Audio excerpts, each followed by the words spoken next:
Assalamualaikum warahmatullahi wabarakatuh. Salam adat.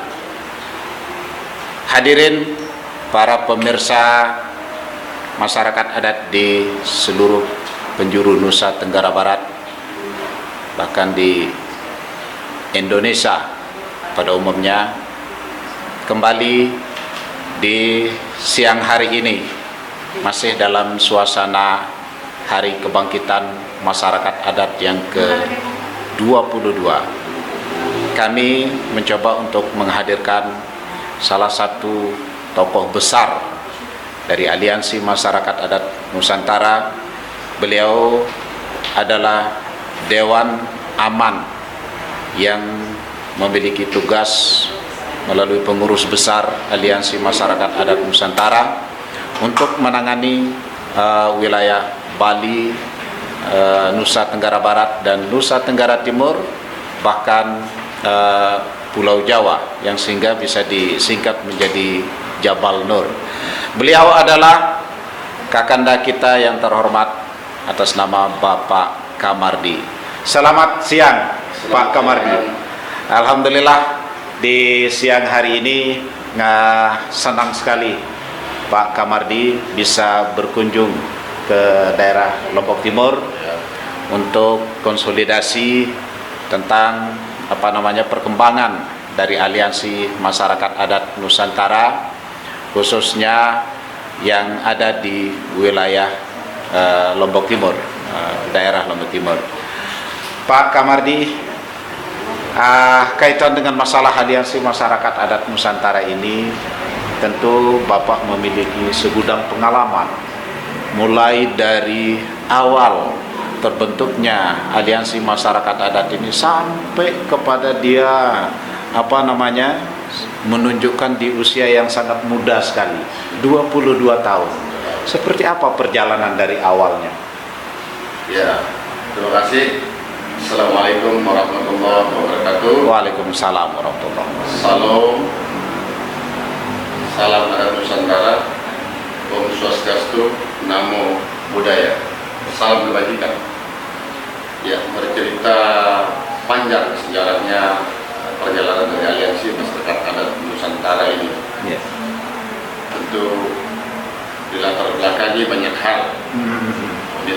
Jadi kondisi masyarakat adat kita yang terpinggirkan, di rezim Orde Baru mereka benar-benar dimatikan, tidak difungsikan lagi di masyarakat. Tapi realitasnya bahwa kita sadari bersama bahwa sebelum Republik ini berdiri, masyarakat adat itu sudah ada. Mereka itu damai, dan sumber-sumber kehidupannya di tempat itu, ya hutan, bumi, tanah, air, dan itu sebagai milik mereka. Tapi sayang di Orde Baru 32 tahun mereka tidak bisa menikmati semua itu. Dan fungsi-fungsi peralatan adat ini juga dimatikan. Ya, katakan saja dulu paling nyata yang kita lihat adalah ketika lahirnya Undang-Undang Nomor 5 tahun 1979. Itu adalah undang-undang tentang desa. Itulah undang-undang mampu menghanguskan, memberanguskan masyarakat adat itu sendiri. Saya potong sedikit. Terus langkah-langkah yang ditempuh oleh organisasi yang cukup luar biasa besarnya ini, bahkan bukan masyarakat Indonesia, tapi masyarakat adat Nusantara, bagaimana sumpah palapanya Gajah Mada dulu, mencakup seluruh wilayah Nusantara. Kaitan dengan itu tadi persoalan-persoalan masyarakat adat yang timbul tenggelam, bahkan nyaris sudah tidak kedengaran lagi kalau di wilayah perkotaan seperti itu. Itu apa langkah-langkah real yang dilakukan oleh Aliansi Masyarakat Adat Nusantara itu, Pak?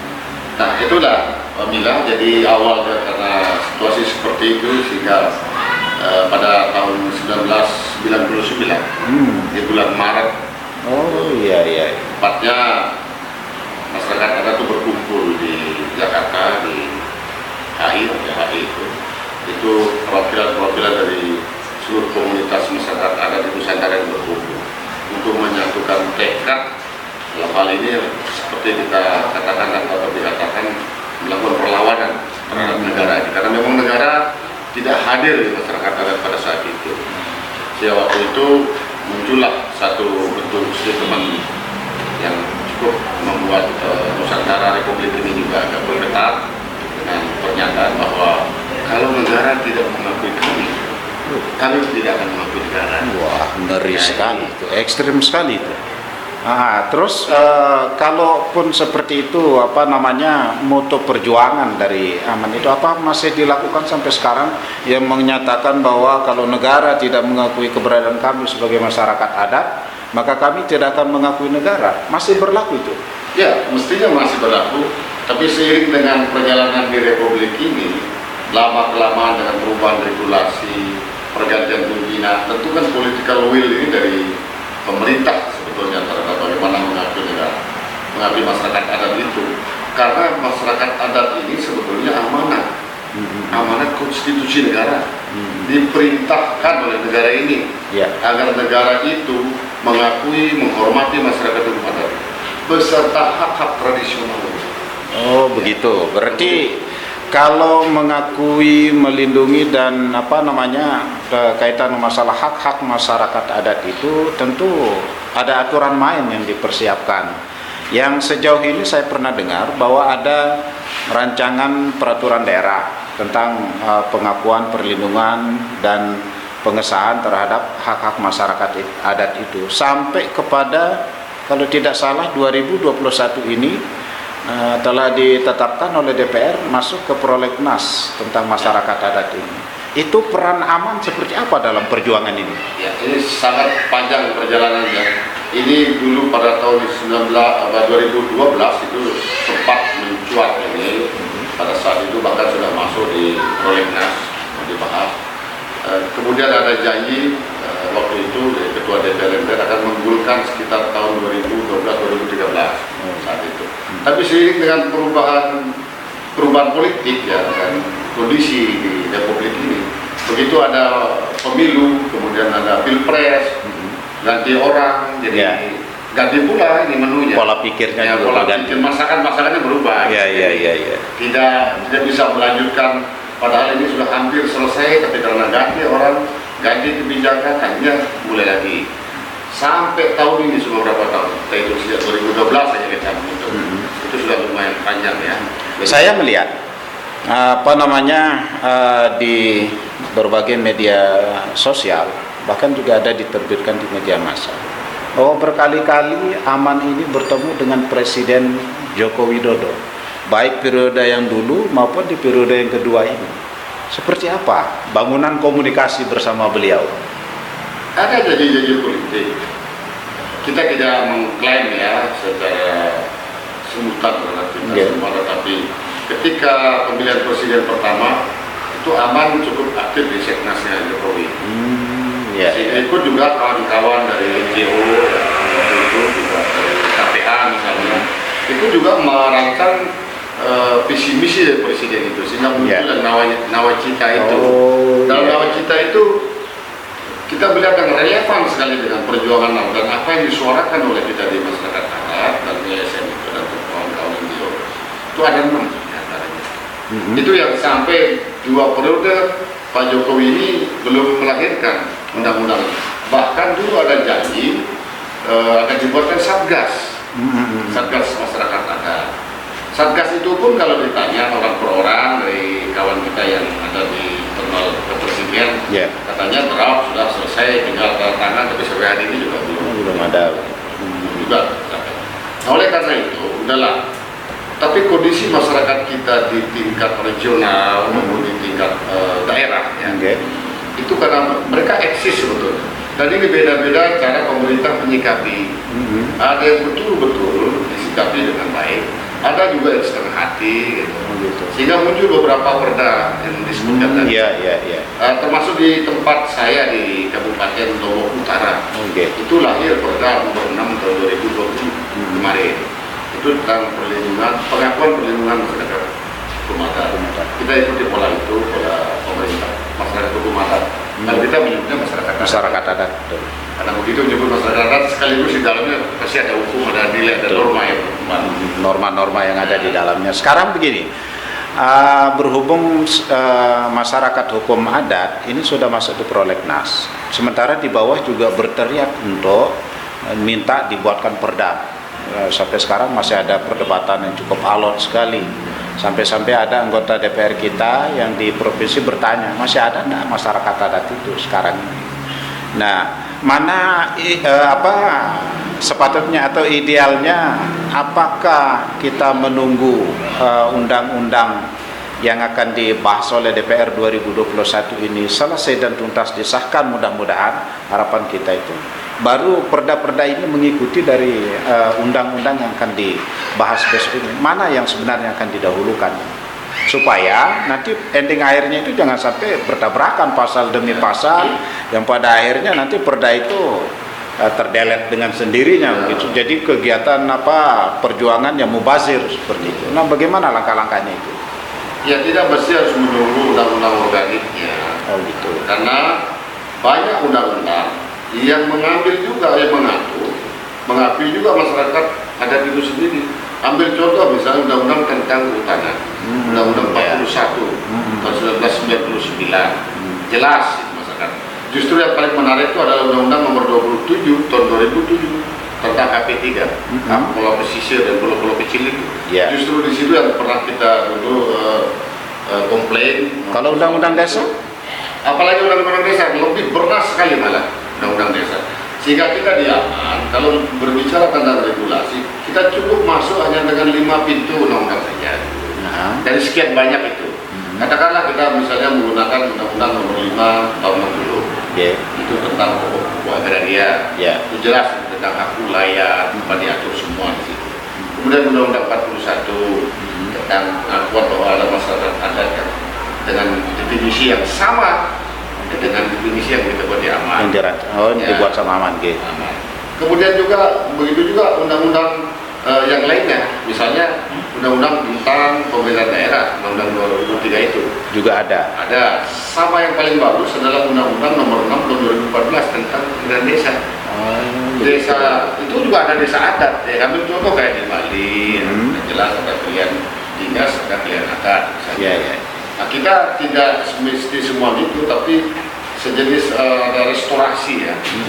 Urusan administrasi pemerintahan negara silakan berjalan. Tetapi aturan-aturan ada hukum adat, nilai-nilai adat, norma-norma tentang kearifan tetap harus berjalan. Ini tidak boleh diintervensi. Gitu. Sehingga oleh karena itu kita katakan cukup dengan pengakuan, penghormatan. Nah, bagaimana mengakuinya selama ini kan dengan statement. Hanya pernyataan lepas begitu saja gitu ya. Kalau ada event adat seolah-olah simbol adat, ya pakai simbol begitu, pakai sapu, pakai semua kerit, seolah kesannya oh ini masyarakat adat. Padahal enggak. Begitu. Kalau sebenarnya adat itu dia punya sistem pemerintahan sendiri, self governance-nya sendiri. Peran-peran fungsi-fungsi yang ada dalam peranata adat itu juga ada, dia berjalan. Nah ini yang harus dihormati negara. Begitu. Tadi kalau tidak salah Pak Kamardi bilang ada 5 pintu masuk untuk masalah masyarakat adat ini. Lalu apa pentingnya dengan undang-undang hukum masyarakat adat yang dibahas tahun ini? Sangat penting juga, karena ini kan implementasi undang-undangnya nanti ketika jadi kita lebih fokus terarah. Mungkin nanti bisa buat kementerian, mungkin bisa saya buat satgas dan sebagainya. Jadi urusannya lebih fokus ngurusin masyarakat adat. Sekarang kan cara berai semua didukil. Misalnya undang-undang nomor 26 itu tentang tata ruang masyarakat adat juga di situ ada di sana.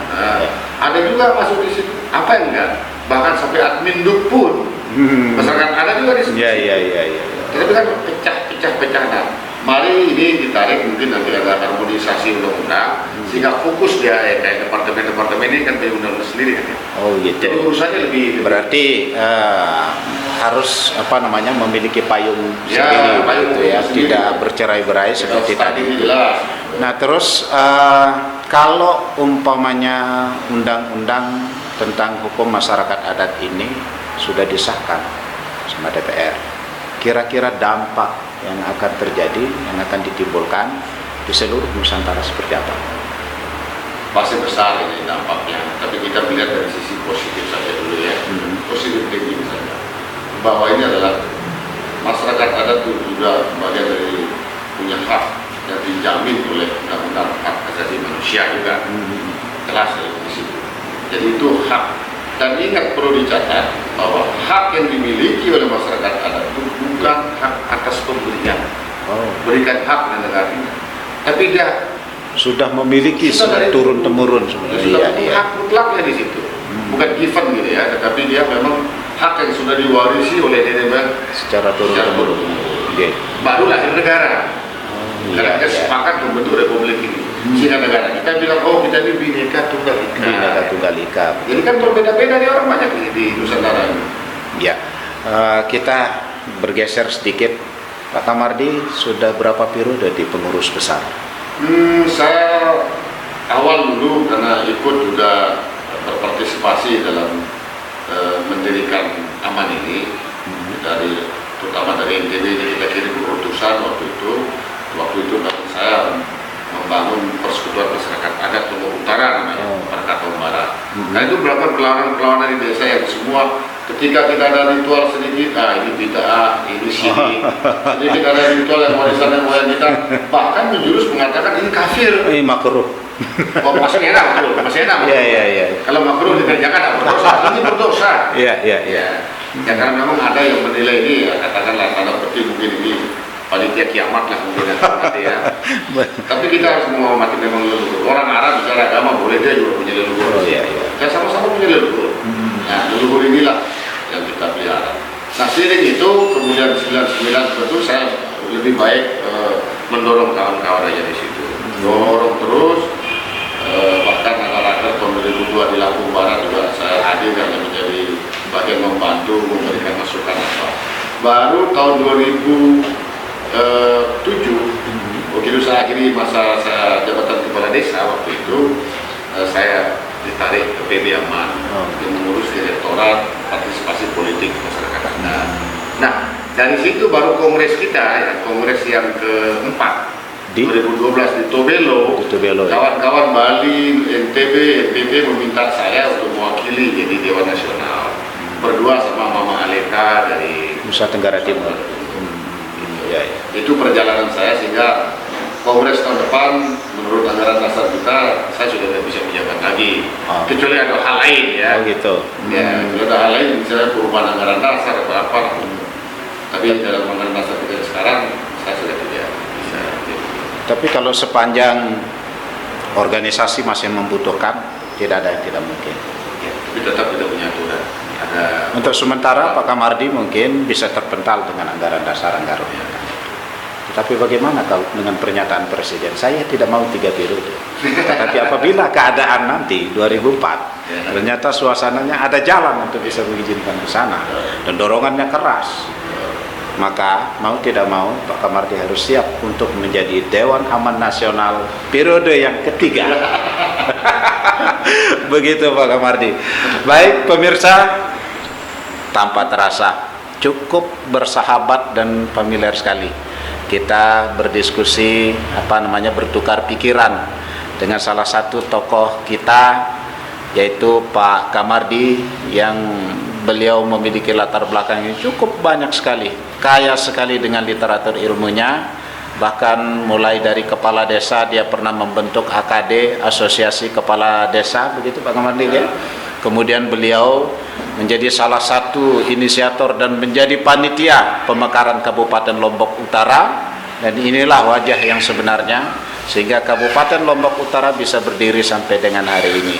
Terima kasih Pak Kamardi atas kehadirannya di PD Aman Lombok Timur dengan senyum khas cemerlangnya kiri kanan 2 cm cukup luar biasa. Salam adat, terima kasih. Assalamualaikum warahmatullahi wabarakatuh.